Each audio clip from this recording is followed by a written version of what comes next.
네, 우리가 저번 시간에는 갈라디아서 2장 우리 1절과 2절을 중심으로 말씀을 나눴었어요. 바울이 14년 후에 바나바와 함께 디도를 데리고 예루살렘에 올라간 이 사건이 바울의 회심 직후로부터 14년 후로서 회심 후에 바울이 예루살렘에 올라간 두 번째 내용과 부합한 거냐, 아니면 바울이 첫 번째로 예루살렘에 올라갔던 그 사건을 기준으로 14년 후로 하여서 바울이 세 번째 방문한 사건의 내용과 부합한 거냐라고 하는 이야기를 나누면서 두 가지 견해가 다 사실은 근거가 충분하고 어느 것을 선택해도 큰 문제가 되지 않으나, 우리는 전반적으로 내용의 의미를 좀 따져볼 때 예루살렘에 두 번째로 올라간 것으로 보는 것이 조금 더 낫지 않겠는가. 그래서 우리는 두 번째로 예루살렘에 올라간 사건과 부합하다고 한 것으로 보기로 했습니다. 이것은 사도행전 11장의 내용과 연결이 되는 그러한 내용입니다. 그 큰 이유 중에 하나는 바울이 2장 1절부터 5절 사이의 내용 중에 보면 사도들을 사사로이 만났다고 되어 있습니다. 이건 개인적으로 만났다는 얘기입니다. 그러나 세 번째로 만약에 방문한 것으로 우리가 생각해 본다면 세 번째 방문은 사사로운 방문이 아니라 예루살렘 교회 공의회에 참석하는 공적인 방문이에요. 그렇다면 이건 사사로이 만나는 내용보다는 공적으로 만나서 공개적인 공의회 자리에서 어떻게 선언이 되고 선포가 되었는가를 오히려 드러내는 것이 더 확실합니다. 그런데 그런 내용을 담지 않고 있다라고 하는 것은 오히려 사사로이 만날 수밖에 없는 상황. 그러니까 왜 사사로이 만날 수밖에 없어요? 공의회의 시간이 아니니까 대부분의 사도들은 전도하러 필요한 곳에 가 있기 때문에 다 만나지 못하고 사사로이 개별적으로 만날 수 있는 사람들만 만나는데, 그 대표적인 인물들이 누구라고 오늘 9절에서 말했었냐면 야고보와 베드로와 요한이라고 말씀드렸습니다. 그래서 대부분이 세 사람만 만난 것으로 보아 이것은 공의회 가운데 만난 것이 아니라 두 번째 방문, 그러니까 아가보의 예언을 따라서 된 흉년 때 바로 그 구제헌금을 가지고 안디옥의 대표로 올라간 후에 그것을 전달하고 이제 사사로이 사도들을 만난 그 내용으로 우리가 보는 것이 옳게 여겨지는 겁니다. 자, 이제 그렇게 사도들을 만나서 이야기를 나눴고 그들도 이제 바울의 이야기에 이제 동의를 하게 되는 내용으로 조금 더 우리가 깊이 있게 보게 됩니다. 3절을 좀 읽어보시죠. 3절 함께 읽겠습니다. 3절 시작. 그러나 나와 함께 있는 헬라인 디도까지도 억지로 할례를 받게 하지 아니하였으니, 2절에 보면 계시를 따라 올라가 내가 이방 가운데 전파하는 복음을 그들에게 제시하되 유력한 자들에게 사사로이 한 것은 내가 다름질하는 것이나 다름질한 것이 헛되지 않게 하려 함이라 라고 2절에 이야기하고 있습니다. 이것은 바울이 사도들을 사사로이 만나서 그동안 자기가 이방 가운데 전했던 복음, 그들에게 가르쳤던 복음이 이렇습니다. 다시 한번 꺼내놓고 이야기를 했다는 얘기고, 그 안에는 이방인들에 대한 할례 문제, 이방인 기독교인들에 대한 할례 문제와 이방인 기독교인들이 율법을 준수해야 되느냐라고 하는 문제에 대한 이야기까지도 사실은 다 꺼내놓고 이야기했다는 내용입니다. 그래서 그렇게 이야기를 한 이유는 자기가 그동안 예수의 부르심을 받아 사도가 되고 이방인을 위한 사도가 되고 그들에게 복음을 전해왔는데 이렇게 달려온 걸음이 헛되지 않게 하기 위해서 이것을 한 것이다. 이것은 어떤 승인을 받기 위해서거나 그들에게 또 다른 가르침을 받기 위해서가 아니라 그 부분에 있어서 헛되지 않게 하기 위해서, 그리고 더 효과적으로 전하기 위해서 그들에게 이야기를 한 것이다. 지금 이 얘기를 하는 거죠. 근데 그 이야기를 끝내놓고 나서 3절에 이렇게 말합니다. 그러나 나와 함께 있는 헬라인 디도까지도 억지로 할례를 받게 하지 아니하였으니. 제가 이 본문을 연구하다가 한동안 막혔던 게 바로 3절 때문에 그래요. 3절이 나와 함께 있는 헬라인 디도까지도 억지로 할례를 받게 하지 아니하였다. 이게 바울이 그렇게 했다는 얘기인지 사도들이 이렇게 했다는 얘기인지 이게 조금 분별이 잘 안 됐었어요, 개인적으로. 근데 내용을 충분히 숙지하고 다른 신학자들의 견해를 살펴보다 보니까 이 부분은 바울이 헬라인인 디도에게 억지로 할례를 받게 하지 않았다 이 얘기가 아니라 사도들과 헬라인들에 대한 할례 문제, 율법의 문제를 충분히 얘기를 나눴는데 그 이야기를 나눴을 때 그 이야기를 들은 사도들이 자기와 함께 동행한 디도, 헬라 사람 디도, 이방 사람이죠. 이 디도에게 할례를 행하라고, 할례를 행해야 된다고 말하지 않더라, 요구하지 않더라 이 얘기를 하는 거예요. 무슨 의미인지 이해되십니까? 그렇다면 그 사도들이 함께 동행한 헬라인 디도에게 그래도 할례를 행해야 된다면서 할례를 행하게 하지 않은 이 내용은 무엇을 의미하겠어요? 헬라인인 이 디도도 바울이 전한 복음을 가지고 충분히 이미 그리스도인이 되었음을 뭐하는 거예요? 인정하고 있는 거죠.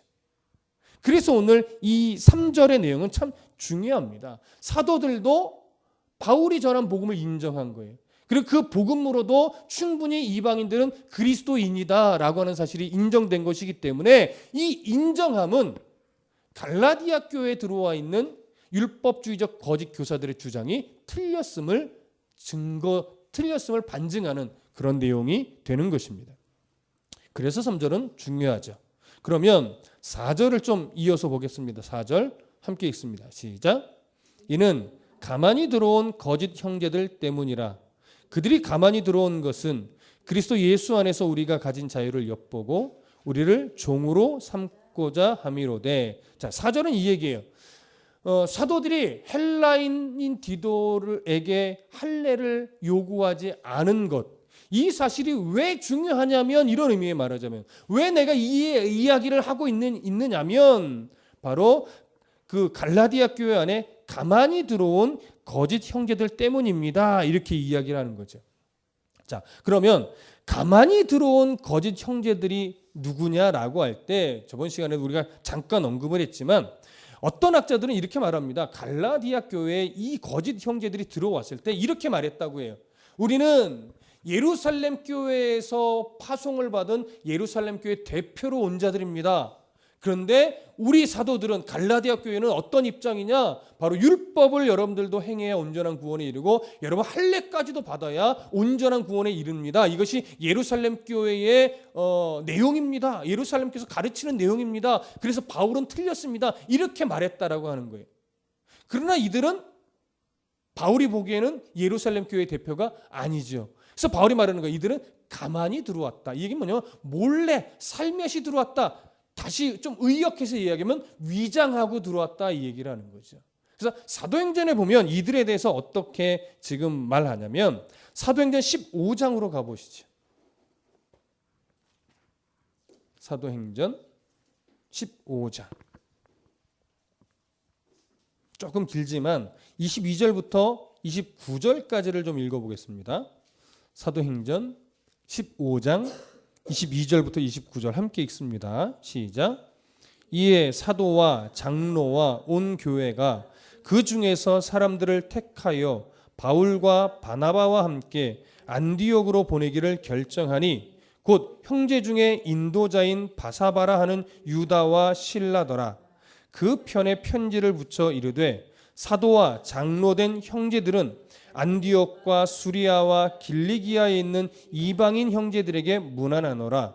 들은즉 우리 가운데서 어떤 사람들이 우리의 지시도 없이 나가서 말로 너희를 괴롭게 하고 마음을 혼란하게 한다 하기로 사람을 택하여 우리 주 예수 그리스도의 이름을 위하여 생명을 아끼지 아니하는 자인 우리가 사랑하는 바나바와 바울과 함께 너희에게 보내기를 만장일치로 결정하였노라.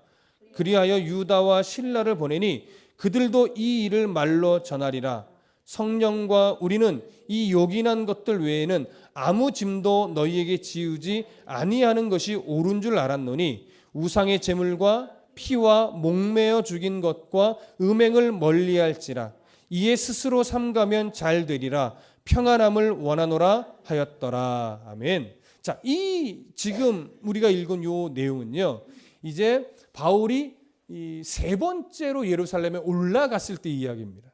세 번째로 올라갔을 때는 공적인 일로 올라갔다고 했죠. 그 공적인 일은 뭐냐면 예루살렘 공의회가 열린 거예요. 바로 이방인들에 대한 할례와 율법 준수의 문제를 이제 공개적으로 결정하기 위한 회의였어요.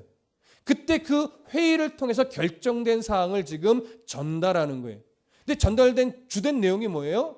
안디옥이나 여러 그 소아시아 지역 교회들 안에 우리 이름으로 왔다라고 하면서 잘못된 가르침을 주는 자들이 있다는 소식을 들었다 이거예요. 그들은 우리가 보낸 자가 아니라는 거죠. 그래서 그 부분을 해결하기 위해서 이제 공적으로 예루살렘 교회의 대표 자격으로 누구를 보낸다는 거예요?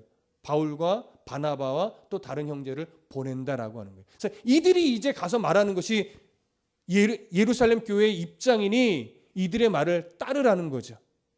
그래서 예루살렘 교회는 말하는 거예요. 우리는 바울을 통하여 전해진 복음 외에 그 어떠한 짐도 너희들에게 지울 생각이 없다. 그건 옳은 게 아니다라고 하는 거죠. 그 짐이 뭐예요? 바로 율법 준수의 문제이고 할례를 시행하는 문제. 그거 필요하지 않다 이거죠. 그것이 바로 예루살렘 교회의 입장이었습니다. 바로 이 내용이 바울이 그렇게도 원했던 내용이에요. 물론 이미 당연한 거예요. 그런데 이 당연한 것이 거짓 형제들 때문에 자꾸 왜곡되니까 이것을 확실하게 해줘야 되겠는데 어떻게 해야 될까 늘 생각하고 있었겠죠. 그래서 지금 오늘 갈라디아서 본문에는 바울이 예루살렘에 올라온 김에 이 문제를 한번 좀 더 확실하게 짚어줘서 지금 여러 교회가 앞으로 닥쳐질 이런 문제들을 해결하기 위한 의도로 지금 이 이야기를 꺼내놓고 있는 겁니다. 자, 그러면 다시 한번 오늘 본문으로 우리가 들어가셔서 우리가 읽은 본문 2장 4절을 한 번 더 보겠습니다.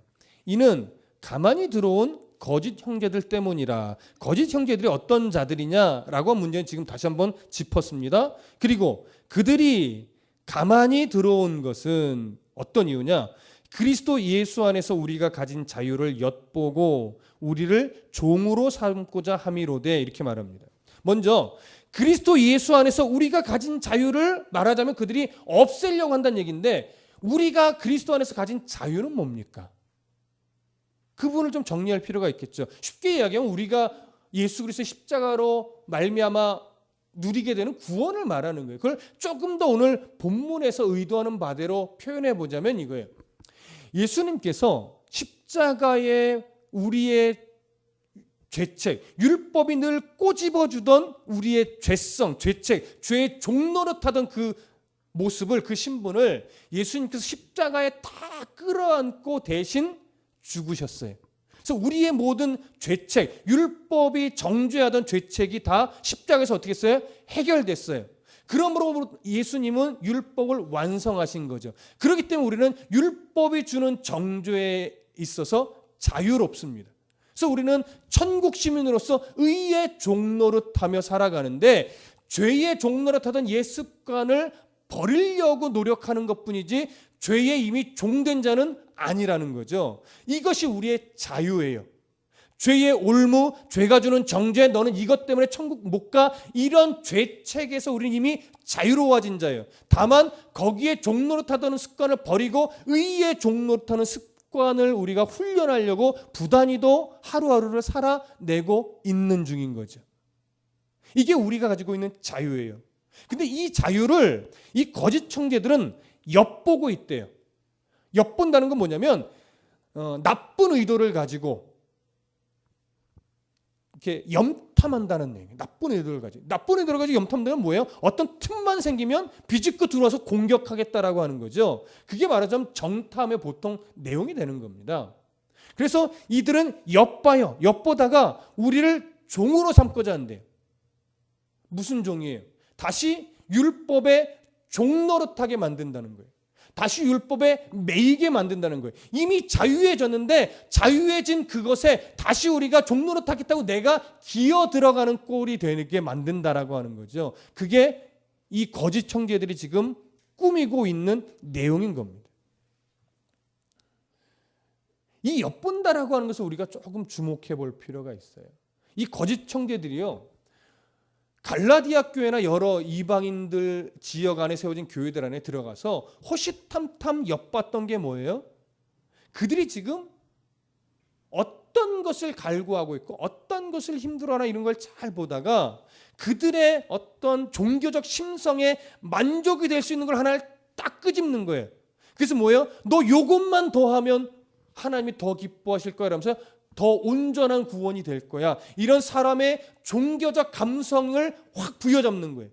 그래서 그 종교적 감성에 만족이 될 수 있는 걸 자꾸 내어줌으로 말미암아 하나님만 바라보던 시선을 하나님과 함께 다른 걸 또 바라보게 만드는 거죠.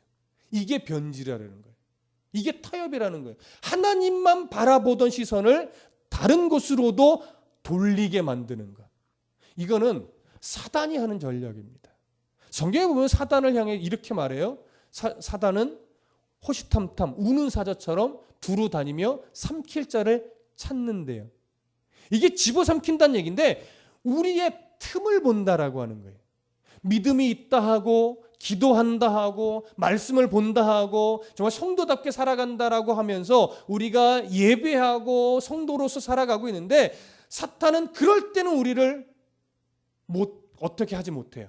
근데 호시탐탐 기회를 엿보고 있어요. 그러다가 우리 안에 어떤 틈이 생겨요. 무슨 틈이요?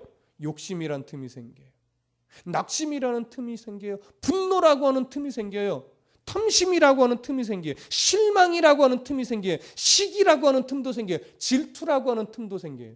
이런 틈이 조금이라도 보이면 이 사탄, 그러니까 죄성이라고 하는 것은요, 머리를 쑥 뒤밀고 들어오는데 그 순간 우리도 모르게 어떻게 해요? 거기에 확 잡혀서 평상시에는 그렇게 여기지 않던 것이 막 크게 보여요. 남의 눈에 티보다 내 눈에는 들보를 늘 보며 살아왔는데 어느 순간 그게 훅 들어오니까 내 눈에 있는 들보가 안 보이고 남의 눈에 티만 들보처럼 보이기 시작하는 거예요. 그러면서 그게 정죄로 가기도 하고 실망으로 가기도 하고 그게 교회를 떠나는 일로 작용하기도 하고 그게 목회자한테 실망하는 일로 작용하기도 하고 그러면서 사단은 자꾸 하나님과 거리가 멀어지게 하든가 아니면 하나님과 함께 다른 걸 같이 잡으려고 하든가. 그러나 성경은 분명히 말합니다. 하나님과 재물을 겸하여 섬길 수 없다. 그게 꼭 재물만이겠습니까? 하나님과 함께 내가 원하는 그 무언가를 같이 잡을 수 없다. 이거 다 놔야 돼요.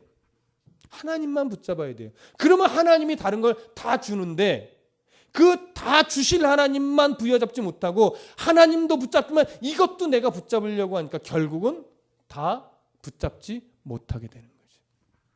그게 어디서 시작해요? 우리들의 믿음의 삶 안에 하나의 틈이 생길 때 그걸 비집고 들어오는 사탄의 머리 때문에 그러는 거예요. 이게 별거 아닌 것 같지만 굉장히 커요. 굉장히 커요. 여러분, 실망이라는 이게 사람을 얼마나 병들게 합니까? 특히 교회 안에 가장 여러분들의 눈에 늘 띄는 목회자를 바라보면서 실망이라는 틈이 생겨봐요. 이태희 목사가 어느 날 보니까 정말 목사 같지 않던데 이런 실망의 틈이 한번 딱 생겨보세요. 여러분. 그 순간 지난 날에 은혜 받고 저를 통해서 막 도전받고 위로받던 모든 하나님 말씀들이요 다 무너지는 거예요. 그러다 보면 무슨 말을 하게 돼요? 목사들도 믿을 거 하나도 없더라고. 물론 목사가 믿을 것 없습니다. 목사를 믿는 게 아니라 목사를 통해서 전해진 바른 하나님의 말씀을 믿는 거죠, 우리가.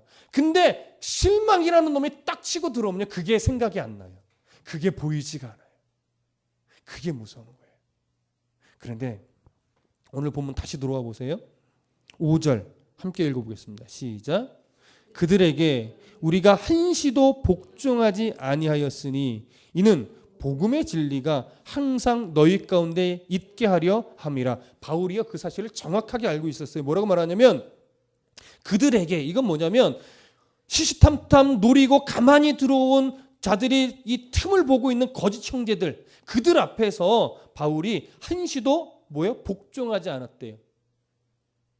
그러니까 그들의 어떤 그 공격이나 그들의 어떤 그 왜곡된 어떤 말들, 실망하게 만드는 일들 이런 것들로 인해서 타협하거나 더 실망하거나 그것 때문에 막 하나님도 생각하지 않는 어떤 그런 분노에 막 휩싸이거나 이러지 않았다라고 하는 거예요.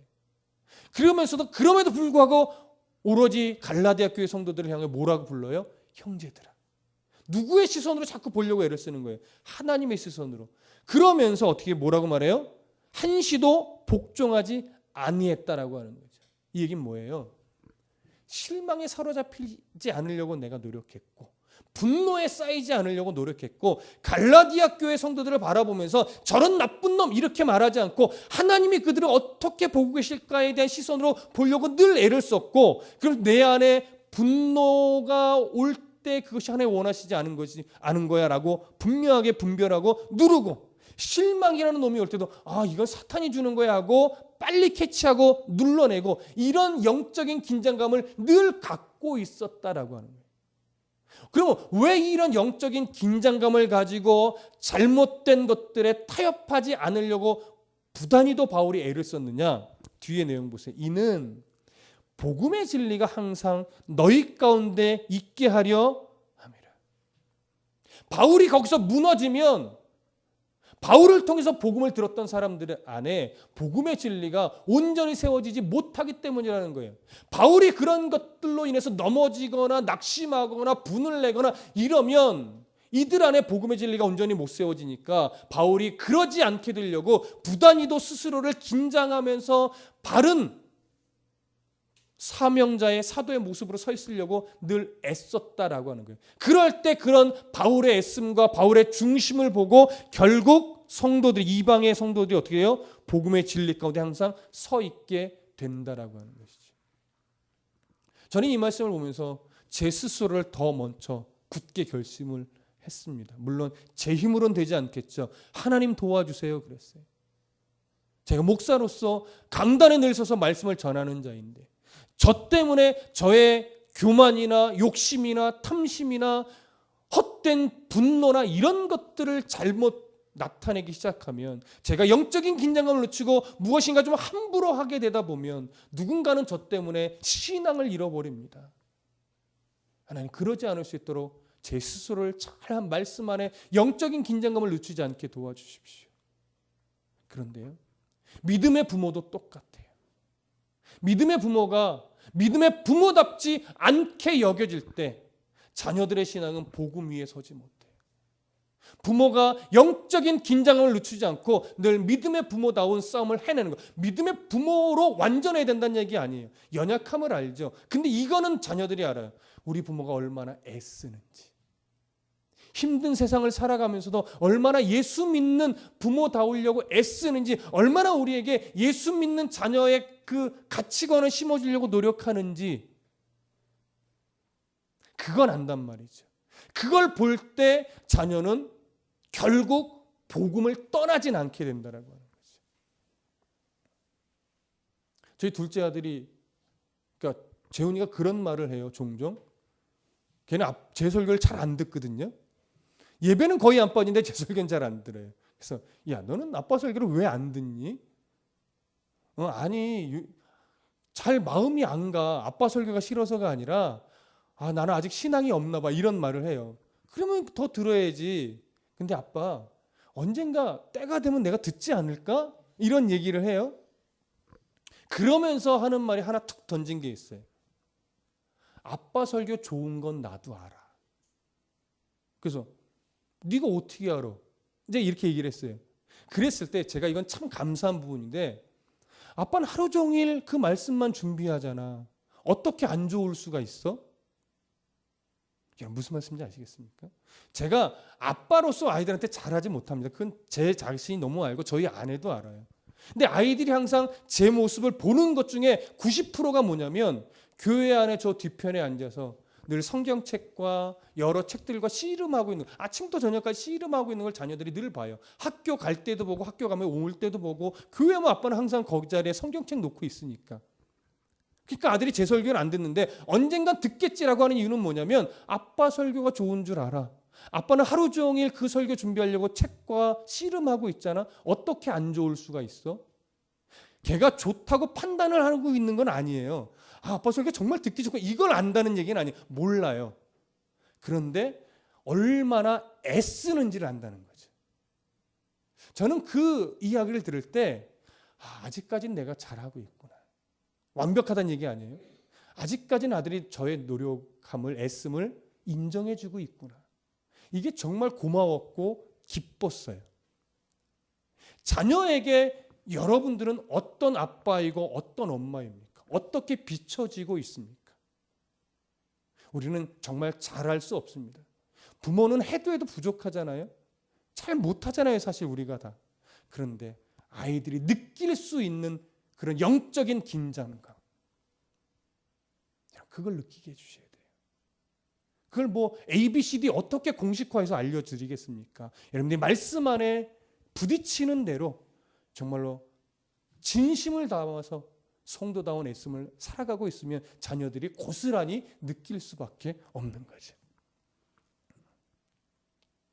오늘 이 말씀 3절부터 5절을 준비하면서 그런 제 자신과 그래야 하는 부모로서 여러분, 또 언젠가 여러분이 어떤 작은 그룹의 리더가 됐을 때에 또 여러분들 그 중심이 바로 이래야 함을 다시 한번 보게 됐습니다. 저나 여러분들이나 각자의 위치에서 우리는 분명히 앞선 자입니다. 한시도 사단이 주는 어그러진 가치관에 타협되거나 복종하는 어리석은 행위를 해서는 안 될 자들입니다. 그래서 더 힘을 내시고 우리를 통하여 누군가는 복음의 진리 위에 견고하게 서게 된다는 사실을 분명하게 여러분 생각하시면서 항상 하나님 앞에 복음 진리 위에 서는 여러분들이 되기를 소원합니다. 우리의 삶은 결코 나 하나의 문제가 아니라는 사실을 분명하게 인식하시고 한시도 이 세상에 주는 미혹에 넘어가지 않도록 영적인 긴장감을 가지고 꼭 살아내시길 부탁합니다. 기도하겠습니다.